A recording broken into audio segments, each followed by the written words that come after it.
No. No, no, no. Sharon's voice rose to a panicked shout. She'd been so focused on escaping that she hadn't thought to check the tank. The car had been sitting unused for months. Of course, it was nearly empty. The engine began to sputter. Sharon fought to keep the car moving, turning onto another side street, praying she could make it to a gas station, to anywhere with people and lights and help. The Mercedes jerked, coughed. The engine died completely. Sharon frantically turned the key, pumping the gas pedal, but it was useless. The car was out of fuel. She was stranded. In her rearview mirror, she saw the black SUV slow to a stop about 30 yards behind her. The headlights went dark.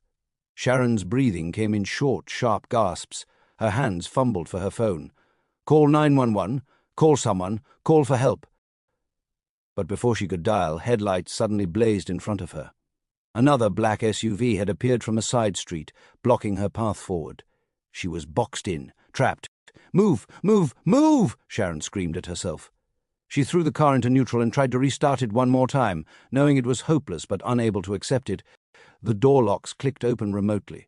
Strong hands grabbed her from both sides as men pulled open the driver's side door and the passenger side simultaneously. No! Oh, let E go! Sharon Foote with everything she had, scratching, biting, kicking, one of her flailing hands connected with something, a man's face maybe, and she heard a grunt of pain. But there were too many of them. Too strong. She felt the sharp prick of a needle in her arm. No, please, don't.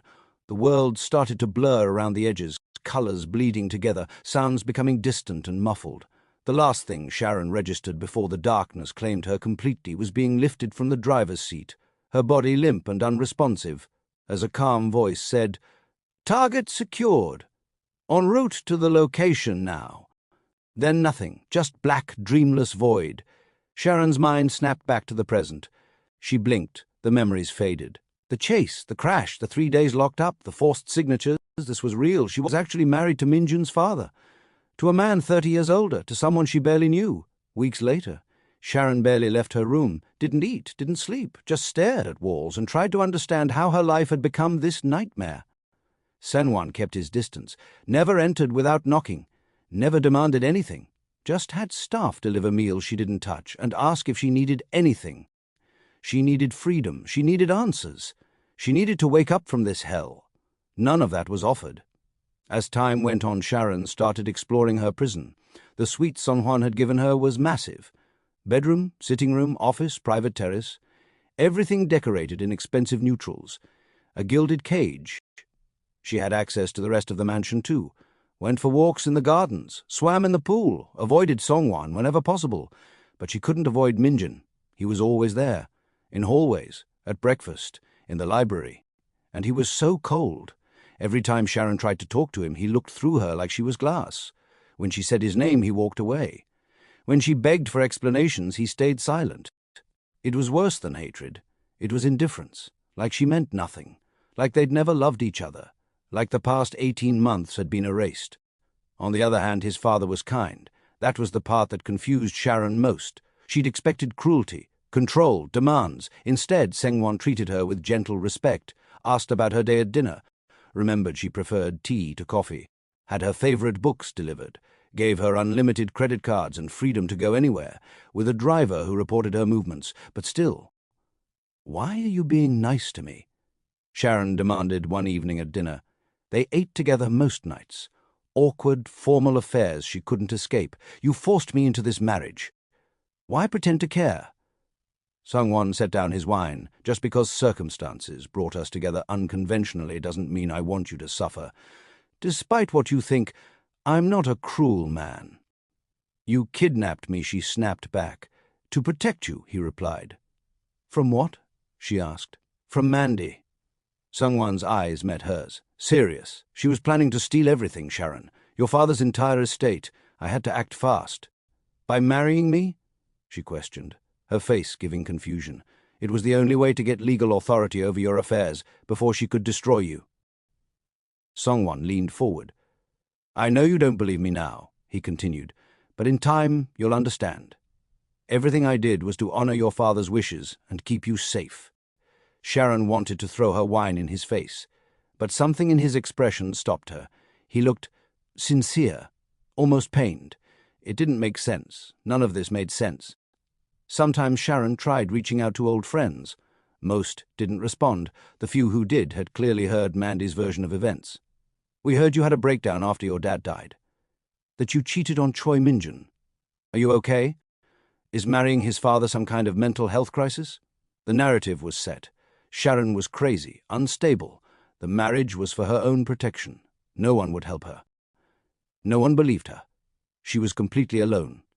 Weeks later, Sharon saw Minjun in the garden one afternoon, decided to confront him one last time. "Why?" she demanded, blocking his path. "Why did you do this to me? I loved you, Minjun. I was going to marry you. We were supposed to have a life together. So why?" Minjun's jaw tightened. For a moment, just a moment, she saw emotion flicker in his eyes. Then it was gone. "You did this to yourself," he said flatly. "The affair, the lies, all of it." "There was no affair," she cried out. "Those photos were fake." "Minjun, please, I have nothing more to say to you, Sharon." He stepped around her. "Excuse me." He walked away. Sharon watched him go and felt something inside her die. The man she'd loved was gone, replaced by this cold stranger who looked at her with nothing but contempt. The next day, Sharon was having breakfast alone on her terrace when her phone, recently returned to her by Songwon, buzzed with a notification. Instagram. She almost didn't look. Social media had become torture, people commenting on her scandalous marriage, making jokes, spreading rumors. But something made her open the app. And there it was, a photo of Minjun and her stepmom. Mandy, close together, smiling. Mandy's hand extended, showing off a massive engagement ring. The caption read, "Love finds you when you least expect it. So thrilled to announce my engagement to this wonderful man. Age is just a number when you've found your soulmate. Hashtag new beginnings, hashtag love wins. Choi Minjun and Mandy." Sharon's phone slipped from her hands. Crashed on the terrace tiles, screen cracking, but she barely noticed because her entire world was cracking too. Minjun just got engaged to Mandy, her stepmom. Her ex-fiancé was marrying her stepmother. The man she loved was with the woman who'd destroyed her life. Sharon couldn't breathe, couldn't think. The terrace spun around her. This wasn't happening, this couldn't be. But within minutes, her phone, still partially functional despite the cracked screen, exploded with notifications. The post was going viral. Headlines screened across gossip sites. "Billionaire love swap. Father and son trade daughter and mother." "The Choi Song-wan Kang scandal. Most twisted family drama of the year." From fiancé to stepmom, Minjun and Choi Song-wan's shocking engagement. Comments poured in by the thousands. "Wait, so she married the dad and he's marrying her stepmom. I can't keep up with rich people's drama," one commentator said. "Poor Sharon Kang went from golden girl to tabloid joke in 6 months," another one said. Another comment said, "This family is sick. Who does this?" More comments kept on coming. "Sharon probably cheated first. That's why Minjun moved on. She got what she deserved. The Choi Song-wans are treating these women like trading cards. El Mao." Sharon read comment after comment, each one a knife to her heart. The world was laughing at her, mocking her, turning her pain into entertainment. She was a punchline, a scandal, a cautionary tale. And Minjun, the man she'd loved with her whole heart, was engaged to the woman who'd orchestrated all of it. Sharon stood on shaking legs, stumbled back into her room, fell onto her bed, and screamed into a pillow until her throat was raw. Sharon spent the next 3 weeks in a fog of depression. She stopped eating properly, stopped sleeping.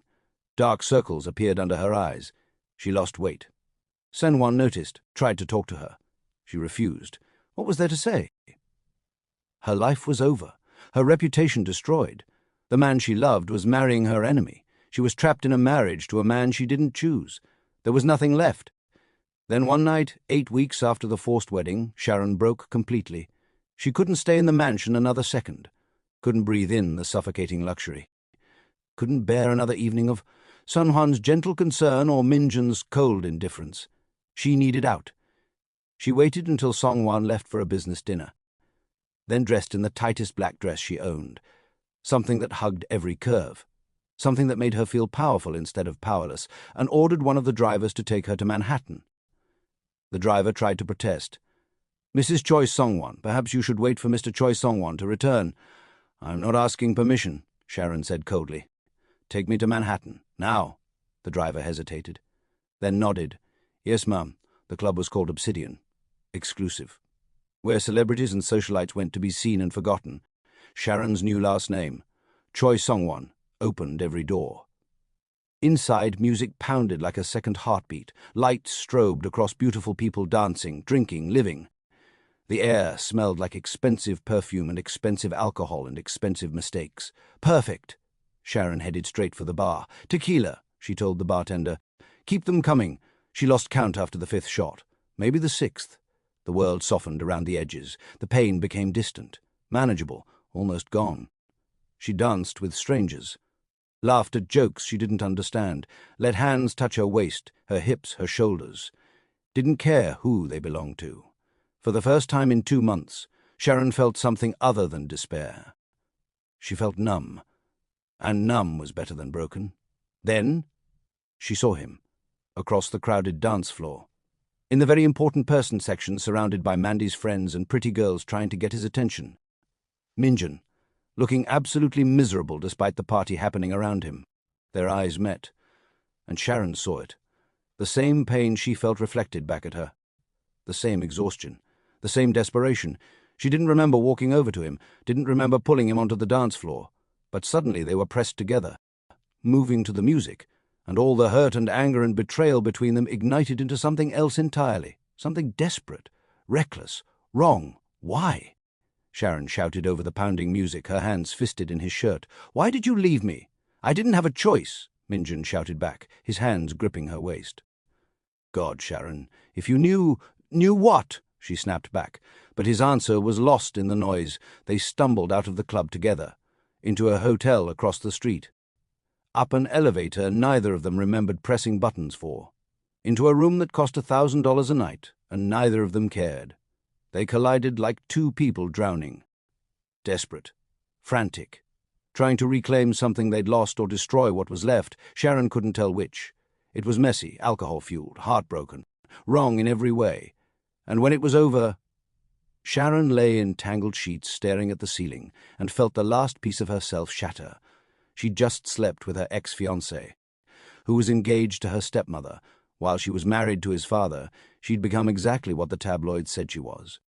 Sharon left before Minjun woke up, called her driver. She returned to the mansion before dawn, showered for an hour trying to wash away the shame. When Sungwon returned from his trip 2 days later, Sharon couldn't meet his eyes. Hit that like button if this story has you hooked. Comment what you think happens when Sharon discovers she's pregnant. And don't forget to subscribe. Tell me, would you like me to continue with Sharon discovering the pregnancy and Sungwon demanding a DNA test? 6 weeks later. Sharon stared at the pregnancy test in her trembling hands. 2 pink lines. Positive. "No," she whispered to her empty bathroom. No, this can't be happening." But it was happening. The nausea that had plagued her for 2 weeks, the exhaustion that sleep couldn't fix, the missed period she'd tried to ignore, all signs pointing to one terrifying truth. She was pregnant. Sharon sank to the cold marble floor, her back against the bathtub, the test still clutched in her hand. Pregnant with Minjun's baby. From that one reckless, desperate night at the club. The night she'd tried to forget but couldn't, and she was married to Sungwon. "Oh, God!" Sharon pressed her hands to her face. "What am I going to do?" Her mind raced through impossible scenarios. Tell the truth? Admit she'd slept with Minjun. The scandal would be nuclear. The media would have a field day. And Sungwon, what would Sungwon do? Or lie? Sharon's stomach churned at the thought. But what choice did she have? She was married to Sungwon. Legally, he was her husband. People would assume the baby was his. No one would question it. No one except Sungwon himself, because Sungwon would know. They'd never been intimate. Not once in the 3 months since the forced wedding. He'd kept his promise. Separate rooms, no pressure, respectful distance. He would know the baby wasn't his. Unless she could convince him otherwise. Make him believe that she'd forgotten. At the stress and depression had made everything blur together. The lie tasted like poison even as she considered it. But the alternative was worse. Sharon spent the next 3 days in agonizing indecision, avoiding Sungwon at meals, staying in her room, trying to figure out what to do. Then one morning the nausea hit so hard she couldn't hide it. She barely made it to the bathroom before vomiting. Once, twice, until there was nothing left. When she finally emerged, shaking and pale, Sen-Wan was standing in her sitting room. "Sharon." His face was creased with concern. "Are you all right? I heard—" "I'm fine," Sharon said quickly. "Too quickly. Just food poisoning or something?" Sen-Wan's piercing blue eyes studied her. "Seeing too much, as always. You've been ill for days. I'm calling a doctor." "No, I don't need," she responded immediately. It wasn't a question. Sen-Wan pulled out his phone and made a quick call on the phone. "Dr. Morrison will be here within the hour." Dr. Morrison arrived exactly 53 minutes later. She was an elegant woman in her 50s, carrying a medical bag and radiating professional competence. "Mrs. Choi Song-Wan," she greeted Sharon with a warm smile. "Your husband says you've been experiencing nausea and fatigue. It's nothing, really," Sharon stammered. "Let me be the judge of that." Dr. Morrison set up her equipment. "When did the symptoms start?" Sharon answered the questions mechanically. "When? How often? Any other symptoms?" Then Dr. Morrison asked the question Sharon had been dreading. "Is there any chance you could be pregnant?" The room went silent. Sen-Wan stood by the window, his back to them, but Sharon saw his shoulders tense. I don't know," Sharon whispered. "Let's find out." Dr. Morrison produced a pregnancy test. "Bathroom is through there?" Sharon okayed the test with numb fingers, went into the bathroom. Urinated on the stick even though she already knew what it would say. 2 pink lines appeared immediately. She emerged holding it like a live grenade. Dr. Morrison took one look and smiled. "Congratulations, Mrs. Choi Song-Wan. You're pregnant. I'd estimate about 6 weeks based on your symptoms. We'll do a blood test to confirm and get exact dates." Sharon couldn't speak, couldn't move. Sen-Wan turned from the window slowly. His face was unreadable. 6 weeks, he said quietly. Not a question, a statement. Dr. Morrison didn't notice the tension. "Yes, approximately. We'll schedule an ultrasound to be certain. In the meantime, I'm prescribing prenatal vitamins and—" "Thank you, Doctor." Song-Wan's voice cut through her instructions.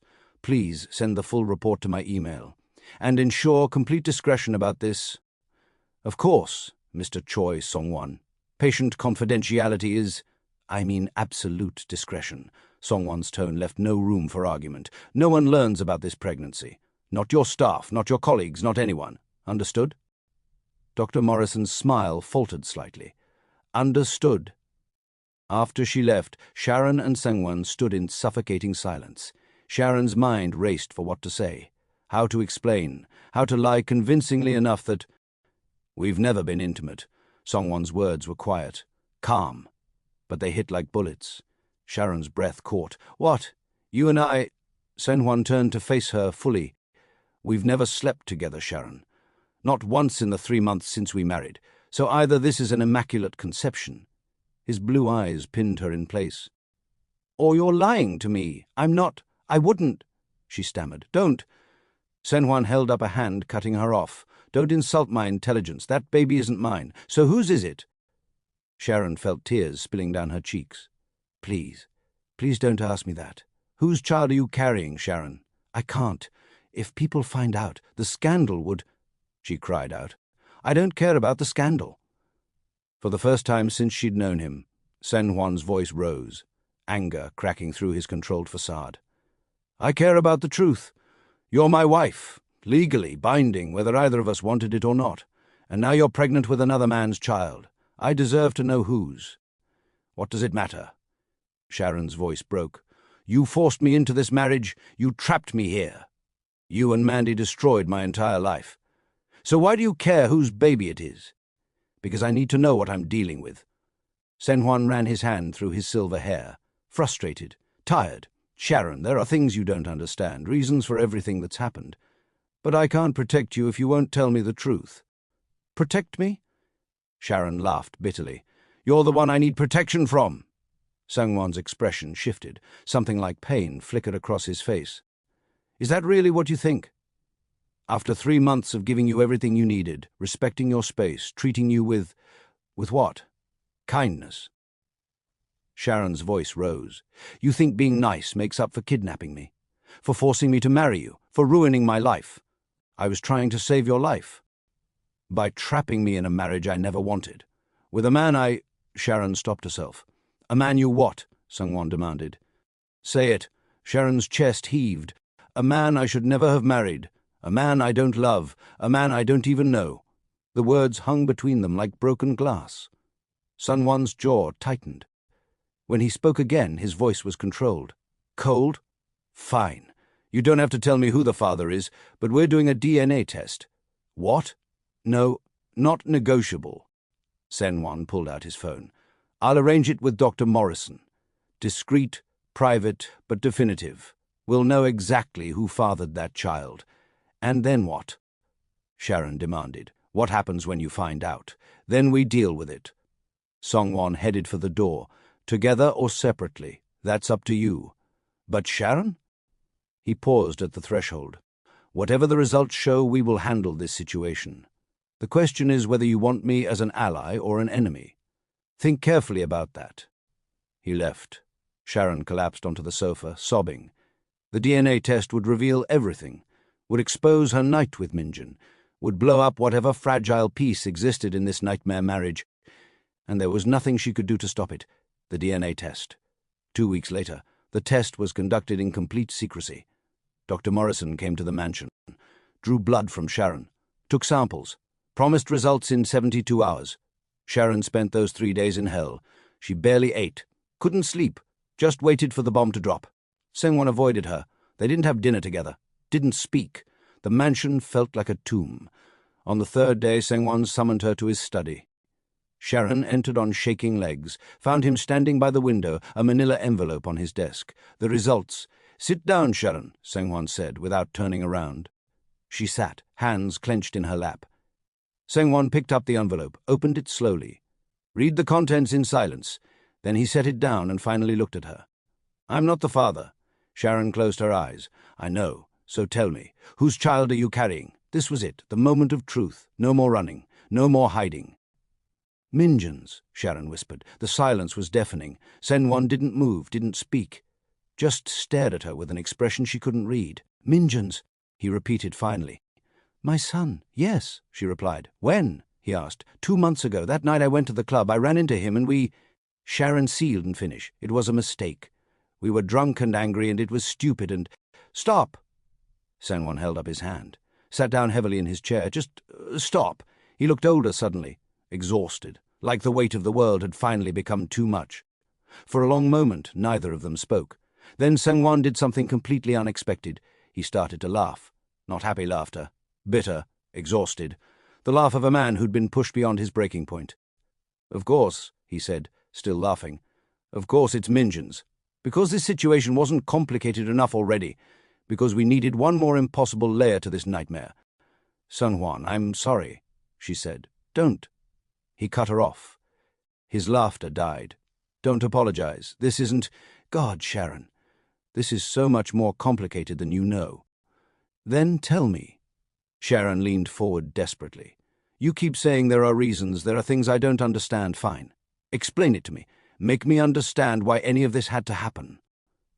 Sungwon looked at her for a long moment, some internal battle playing out behind his eyes. Then he stood, walked to a locked cabinet, pulled out an old folder with worn edges. All right, he said quietly. You want the truth. You want to understand why I married you, why I've been protecting you, why this whole situation is even more impossible than you realized. Yes, she nodded. Then sit down. Because what I'm about to tell you will change everything you think you know about your life, about your father, about me. Sharon sat back down, her heart pounding. Sungwon opened the folder, pulled out old documents, photographs, medical records. Your father Clinton and I were best friends, he began. We met in college, built our first businesses together. We were closer than brothers. When he married your mother, Sarah, I was his best man. I know all this, Sharon said impatiently. What does it have to— Let me finish. Sungwon's voice was sharp. When Clinton and Sarah tried to have children, they struggled. Years of trying with no success. Finally, Clinton went to get tested. He pulled out a medical document, pushed it across the desk to Sharon. She picked it up, read it, and saw her father's full name, Clinton Kang diagnosis. Complete azoospermia, 0 sperm count prognosis. Patient is infertile and cannot father biological children through natural means. Sharon's hands trembled. Dad was infertile? Completely. Songwon's voice was heavy. He was devastated. Sarah was desperate for a child. They considered adoption, surrogates, every option. And then Clinton came to me with a proposal. What proposal? Sharon whispered, leaning close. Senwon pulled out another document. This one made Sharon's blood run cold. Sperm donor agreement donor, Choi Songwon recipient, Sarah Kang purpose, artificial insemination for conception, no. Sharon whispered. Clinton asked me to be a sperm donor, Senwon said quietly, so Sarah could get pregnant, so they could have the child they desperately wanted. And like a fool, I agreed. Sharon couldn't breathe. The room spun. Sarah was artificially inseminated with my genetic material. She got pregnant. And 9 months later, Senwon's eyes met Sharon's. You were born. The words crashed over Sharon like a tsunami. You're saying... She couldn't form the sentence. You're saying your biological father? Yes. Smash that like button. Drop a comment with your reaction. This story is about to get even crazier. Would you like me to continue with the rest of the revelation and move toward the climax? Sharon stared at Songwon, unable to process, unable to breathe. You're my biological father, yes, but Clinton was your father in every way that mattered. He raised you, loved you. I was just the donor, an arrangement between friends. Songwon's voice was strained. But when you were born, there were complications. Sarah hemorrhaged. The doctors couldn't stop it. She died minutes after holding you. Sharon felt tears streaming down her face. Clinton and I made a pact that night, Sengwon continued. No one would ever know. I'd be Uncle Senwon, the family friend. He'd be your father. We thought we were protecting you. So when Mandy came to you, I couldn't let her steal from my daughter, from Clinton's legacy. But I couldn't reveal why without exposing everything. Sunwon's eyes pleaded for understanding. Marrying you was the only way to get legal authority to protect your inheritance before Mandy destroyed you. You married your own daughter. Sharon spat. It was never consummated. I never intended it to be. I thought I could fix everything, return your inheritance, then quietly annul it. Senwon gestured helplessly at her stomach. I didn't expect this. Before Sharon would respond, the study door burst open. Minjun stood there, wild-eyed, breathing hard. I heard everything, he said. The door was cracked. I heard everything. He looked at Sharon with devastated eyes. You're his daughter, his actual biological daughter. Minjun, Senwon started. And the baby... Minjun's voice cracked. The baby is mine. Yes, Sharon whispered. The three of them stood frozen in impossible truth. Then suddenly Sharon froze, her eyes widened. She looked at Songwon, then at Minjun, then back at Songwon again, her face drained of color. Wait. Her voice came out like a whisper. Your son? She stood up so fast her chair nearly fell. Your son? Songwon frowned. Sharon... But she was already panicking. Oh my God, no, no, no, no. She pointed at Minjun, horror written all over her face. That means I slept with my brother? The room fell completely silent. Minjun blinked. Senwon stared at her for exactly 2 seconds, and then burst into laughter. Not mocking laughter. The kind of exhausted, disbelieving laughter of a man whose life had become too absurd to survive any other way. He sat down heavily, still shaking his head. God, no, he said. No, Sharon. Absolutely not. She stared at him. What? Sungwon rubbed a hand over his face. I have never been married a day in my life. Never had a wife. Never had a family of my own. He gestured toward Minjun. Minjun is my son because I chose him, not because I made him. Sharon blinked. Senwon continued. His parents died when he was young. I took him in, raised him, adopted him legally. He is my son in every way that matters. But biologically? No, there is no blood connection. Sharon just stood there, trying to breathe. So, he's not my brother? No, Sengwon said firmly. Minjun finally let out a breath and ran a hand through his hair. Yes, he said dryly. I'm adopted. I know. I've always known. And for the record, I also panicked for half a second. Sharon covered her face. I'm actually going to die. Please don't, Minjun muttered, because I'm barely surviving this myself. For one brief second, the tension cracked. Then Senwon spoke quietly. "There's more you both need to know. Minjun, tell Sharon about your engagement to Mandy." Minjun's face flushed. "Dad asked me to seduce her, to make her think I loved her. The plan was for her to marry me and transfer Sharon's estate to me as her husband. Then we'd expose her fraud and return everything to you." Sharon's head spun. "It was all a setup." "To protect you," Sengwon replied, "but Mandy figured it out 2 weeks ago. That's why she's dangerous now. She knows she's been played and she wants revenge." "On me," Sharon realized. "On all of us." As if summoned by her name, Sharon's phone buzzed. A text from an unknown number, a photo attached. Sharon opened it, and her blood turned to ice.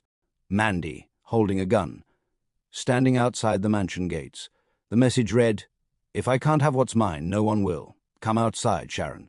Let's end this." "She's here," Sharon whispered. "She's outside, with a gun." Sanwon grabbed his phone. "Security, lock down the estate. No one in or out. Call the police. Now." But it was too late. Glass shattered downstairs. Gunshots rang out, screaming. "She's inside," Minjun said. "Dad, she's inside. Sharon, stay here," Sengwon ordered. But Sharon was already moving, running. She didn't know why. Instinct, maybe. Terror. She ran through hallways, downstairs, toward the greenhouse where she always went to think. She burst through the glass doors and froze. Mandy stood among the orchids, gun in hand. Mascara streaked down her face. Designer dress wrinkled and stained. Completely unhinged. "There you are," Mandy said, voice eerily calm. "I've been waiting. Mandy, please, please." Mandy's voice cracked. "You took everything from me. Clinton's money, my future, my dignity. And now I find out you've been playing me this whole time with Sangwon and Minjun." She raised the gun. "If I can't have what should be mine, then you won't live to enjoy it." The gun fired. Sharon dove. The bullet shattered glass above her head. Then Minjun crashed through the door. Tackled Mandy. They went down hard. The gun skittered away. Mandy fought like a wild animal, screaming, clawing. "I'll kill you, I'll kill all of you." Sungwon burst in with security. They pulled Mandy off Minjun, restrained her as she thrashed. "Let me go, this isn't over." Police sirens wailed outside. Sharon stood shaking. Minjun rushed to her. "Are you okay?" "The baby—" "We're fine," Sharon whispered. Mandy's screams faded as they dragged her away. It was over. Finally over. 6 months later, Mandy was sentenced to 25 years. Attempted murder, fraud, conspiracy. Sharon's inheritance was restored. Her reputation cleared when the truth came out. Sengwon and Sharon's marriage was annulled once the truth about their biological relationship became public. The media went crazy for a week, then moved on to the next scandal.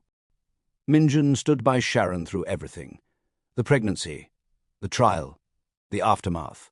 On a warm spring morning, Sharon gave birth to a healthy baby boy. She named him Clinton Choi Songwan, for the father who raised her and the father who protected her, both flawed, both loving in their own ways.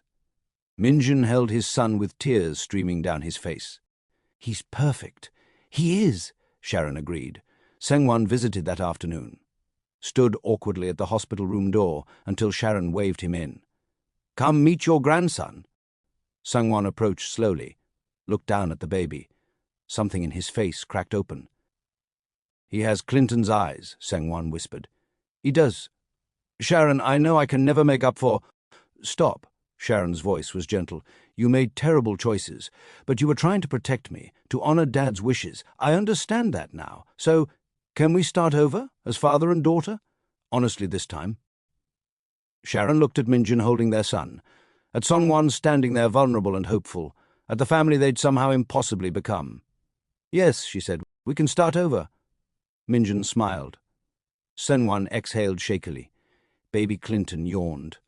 And Sharon Kang, survivor, mother, heir, finally felt free from secrets, from lies, from the nightmare that had nearly destroyed her. She had her son. She had Minjun, she had her father, both of them in different ways.